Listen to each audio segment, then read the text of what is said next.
Hey Spidey fans, welcome back to Comic Book Corner 2.0. And fans, you're back with me, Mike Spider Slayer, getting ready to bring you Spidey Classics, episode number 8. That's right, fans. And today we're going to be talking about the continuation of the Cosmic Spider-Man's timeline.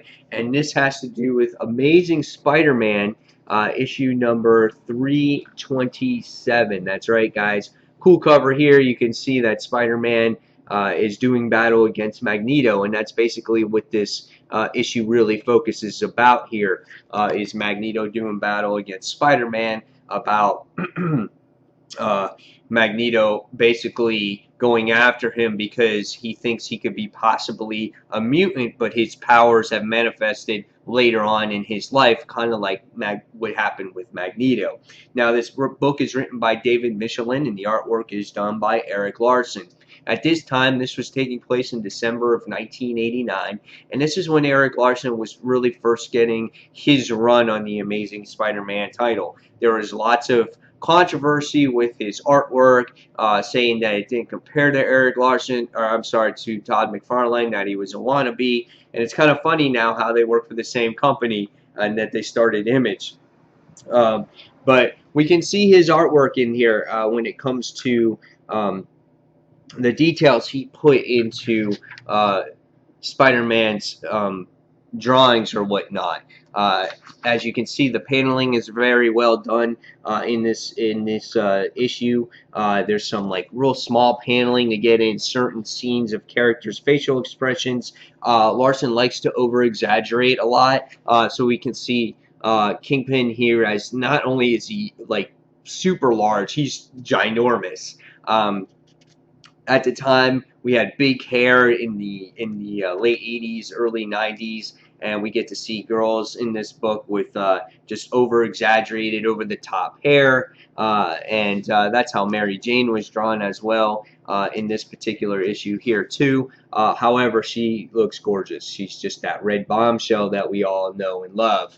And then when it comes to Spider-Man himself, Larson always did these exaggerated poses with the crazy long webs and big explosions. So lots of detail always went into the artwork. And if you're a fan of Spider-Man, you have to appreciate the way I thought he was drawn here, because I love the over exaggerations when it comes to the Spider-Man himself, because just he's a spider, so they try to make it fit the book.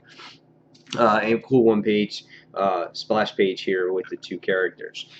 So what did I think about this particular issue? I thought this is a good issue. This time around, Spider-Man realizes that he has these cosmic powers, and he is not sure what to do with them. He feels that he should try to hold them in check, because he feels that if he uses them, he feels that he could kill someone that he loves. Because again, great power comes with great responsibility, and you can see him that he's trying to experiment with them to see what he can and can't do. By thought process, he can do anything that he wants with his webs. He can make them into gigantic balls. He can he can make gigantic baseball webbing bats out of them. And when Peter doubts himself, there is Mary Jane always to ground him and say, you know, don't talk like that. You're a great person. You're better than that. I know you're not going to kill people. So the main objective here is that how are the others going to stop Spider-Man and their act of vengeance? And Doctor Doom has this whole plan that he wants to try to stop Spider-Man, and Magneto winds up stepping in, and he winds up saying, "I'll stop him." And they're kind of like, "Well, Magneto, why do you want to do this?" And he's like, "Because he has his own reasoning." So he goes after him. You get to see a little character development here with Flash Thompson at the time, as he strived to be a boxer, but he couldn't find love in his life, as he had some little whore in the book going after different girls right in front of Flash Thompson, which I thought was pretty funny. You can see the book has its age in it, because they actually show a little TV in the park with some antennas, which I thought was kind of funny. And then you also get to see Mary Jane in the issue acting in her soap opera at the time called Secret Hospital.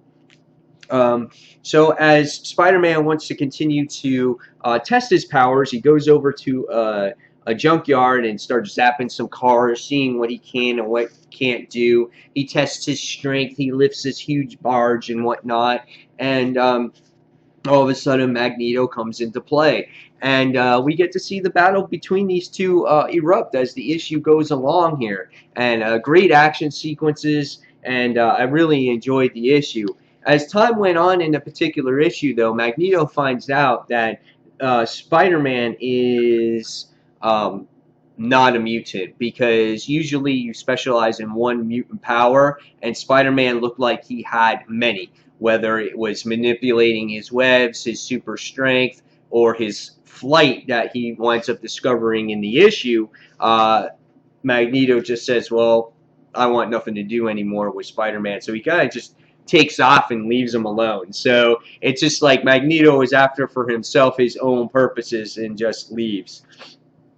So by the end of this issue, Peter has a hard time basically just understanding these powers. He blames himself that some people almost got killed, but then again, there's always Mary Jane there to ground him, to help him and say, hey, everything is going to be okay, because when he got back from his mission with Magneto, he just didn't even want to dare deal with the costume. So he has a tough time dealing with these cosmic powers right now. And what's he going to do with them?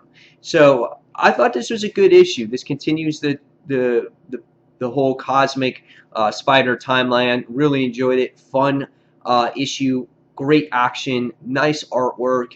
I really enjoyed this time period for Spider-Man. Again, this is the time where I really grew up on Spider-Man, and this is what made me fall in love with the character, with these bright colors, lots of action, over-exaggerated poses, and characters and villains that I always loved. So after reading this book, I'm going to give this a 4 out of 5. Not a real in-depth story, but if you read all these Spider-Man books, it really tells a good story on how Spider-Man dealt with these cosmic powers in this timeline. So guys, in the comments below, tell me your thoughts. Do you remember this issue? Do you not remember this issue? And if you have any other questions, or if you have special requests on Spider-Man issues that you want me to review, please leave them in the comments below. So fans, as always, thank you for watching Comic Book Corner 2.0. This has been Spidey Classics, episode 2. Thanks for watching, fans. Take care. See you soon.